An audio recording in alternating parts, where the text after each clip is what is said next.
O Evangelho segundo Mateus é um dos primeiros relatos oficiais sobre Jesus de Nazaré, sua vida, sua morte e sua ressurreição. O livro em si é anônimo, mas a tradição confiável mais antiga aponta para Mateus, o cobrador de impostos que foi um dos 12 apóstolos que Jesus nomeou, e ele realmente aparece dentro do próprio livro. Por cerca de 30 a 40 anos, os apóstolos ensinaram oralmente e transmitiram seus relatos de testemunho sobre Jesus, assim como os seus ensinamentos que haviam memorizado. E Mateus reuniu e organizou tudo isso nessa incrível tapeçaria e criou o livro para destacar certos temas sobre Jesus.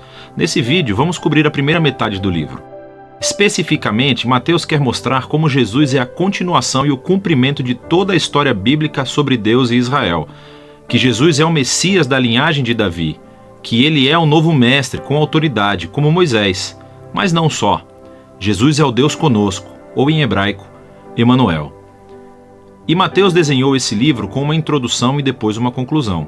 Estes agem como uma moldura em torno de 5 seções claras aqui mesmo no centro, cada uma das quais é concluída com um longo bloco de ensinamentos de Jesus. E esse conceito é intencional e incrível. Veja como isso funciona. Os capítulos de 1 a 3 preparam o palco, vinculando a história de Jesus diretamente ao enredo da escritura do Antigo Testamento. Então Mateus abre com a genealogia de Jesus, destacando como ele é da linha messiânica do filho de Davi. E ele é filho de Abraão, o que significa que ele trará a bênção de Deus para todas as nações. Depois disso, temos a famosa história do nascimento de Jesus e como todos os eventos cumpriram as promessas proféticas do Antigo Testamento que as nações viriam e honrariam o Messias. Que o Messias nasceria em Belém, mas, mais do que isso, a concepção de Jesus pelo Espírito Santo, seu nome, Emanuel. Tudo isso trabalha em conjunto para mostrar que Jesus não é um mero humano. Ele é Deus conosco. Deus se torna humano. Então, você pode ver 2 dos principais temas de Mateus aqui na introdução. Ele é da linha de Davi, ele é Emanuel, mas Mateus também quer mostrar como Jesus é um novo Moisés. Assim como Moisés, Jesus saiu do Egito, atravessou as águas do batismo e viveu no deserto por 40 dias. E então Jesus sobe a uma montanha para entregar seu novo ensinamento. Através de tudo isso, Mateus afirma que Jesus é o prometido maior do que a figura de Moisés, que libertará Israel da escravidão. Ele vai lhes dar um novo ensinamento divino. Ele vai salvá-los de seus pecados e estabelecer uma nova aliança entre Deus e o seu povo. Esse paralelo entre Jesus e Moisés também explica por que Mateus estruturou o centro do livro da maneira que fez.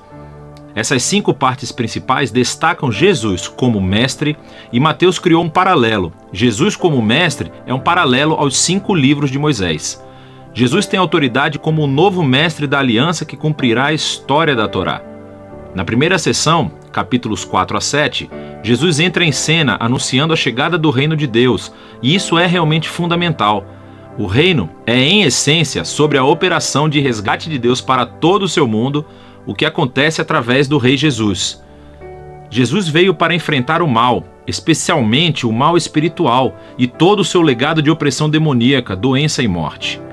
Jesus veio para restaurar o governo de Deus e reinar sobre o mundo inteiro, criando uma nova família de pessoas que o seguirão, obedecerão aos seus ensinamentos e viverão sob o seu governo. Então, depois que Jesus começa a curar pessoas e formar um movimento, uma comunidade, ele leva seus seguidores para uma montanha ou encosta. Entrega seu primeiro grande bloco de ensinamentos, tradicionalmente chamado de o Sermão do Monte. E aqui, Jesus explora como é segui-lo e viver no reino de Deus. E é um reino invertido no qual não há membros privilegiados. Assim, os pobres, os Zé Ninguém, os ricos, os religiosos, todos são convidados e chamados a se converter, a se arrepender e a seguir Jesus e unir-se à sua família.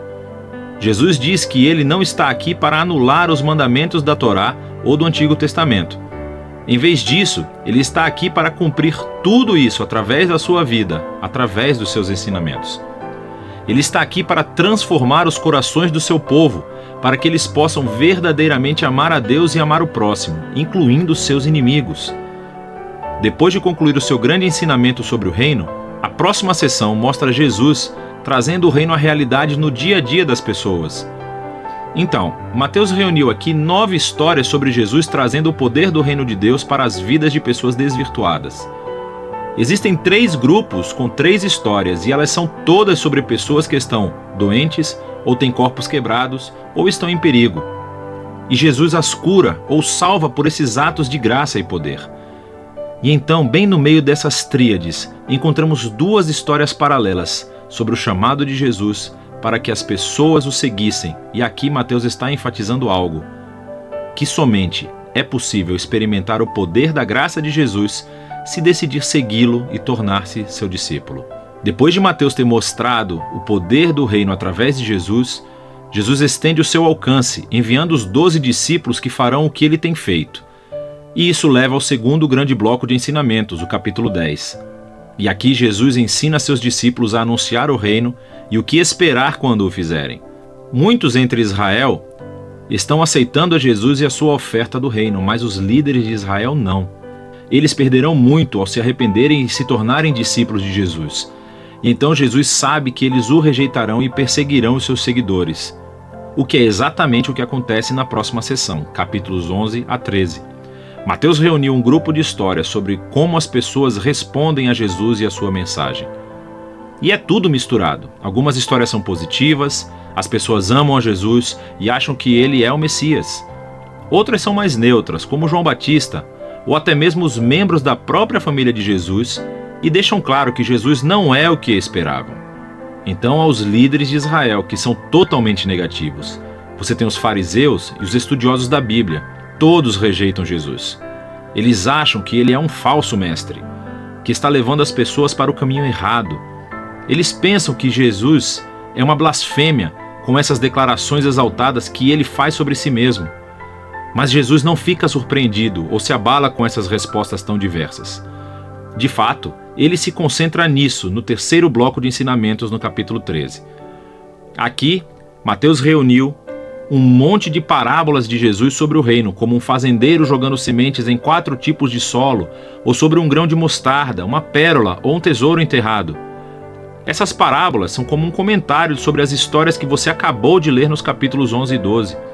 Algumas pessoas estão aceitando Jesus com entusiasmo. Outras o estão rejeitando, mas o reino de Deus é de valor supremo e não deixará de se espalhar apesar de todos esses obstáculos. Então, essa é a primeira metade do Evangelho segundo Mateus. Aqui estão mais algumas coisas para analisar enquanto lê esses capítulos. Lembre-se que Mateus está apresentando Jesus como a continuação e o cumprimento da história do Antigo Testamento. Então, procure como ele se entrelaça nas citações do Antigo Testamento. E o que você encontrará é que elas são colocadas em pontos estratégicos da história, explicando mais sobre Jesus e a sua identidade. Então pare, reserve um tempo para pesquisar essas referências e as leia em seu contexto do Antigo Testamento e, na maioria das vezes, você descobrirá conexões muito interessantes. Por fim, preste atenção aos tipos de pessoas que aceitam Jesus e o seguem. E você verá que na maioria das vezes são pessoas que não são importantes, não são ninguém ou não têm religião. E essas são as pessoas que são transformadas pela sua confiança ou fé em Jesus e seguem-no. E são os religiosos e os orgulhosos que são ofendidos por ele.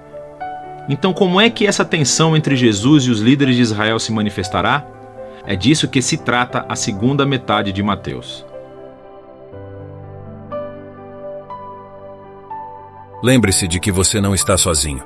Deus está ao seu lado em todos os momentos, oferecendo amor, paz e esperança. Receba o amor incondicional do Pai Celestial e permita que Ele guie cada passo do seu caminho.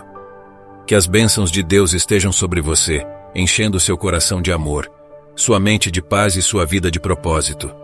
Aproveite este canal como uma fonte de inspiração e fortalecimento espiritual. Obrigado por estar aqui. Que a presença de Deus seja uma constante em sua vida, guiando-o e abençoando-o em todas as suas jornadas. Agradecemos por ouvir este salmo abençoado. Se você está precisando de uma oração, deixe seu comentário aqui no nosso canal, pois estamos prontos para orar por você. Se este áudio tocou o seu coração e você deseja entregar sua vida a Jesus Cristo, também deixe um comentário e faremos uma oração juntos. Com imensa alegria, queremos dizer que Jesus tem um plano maravilhoso para a sua vida.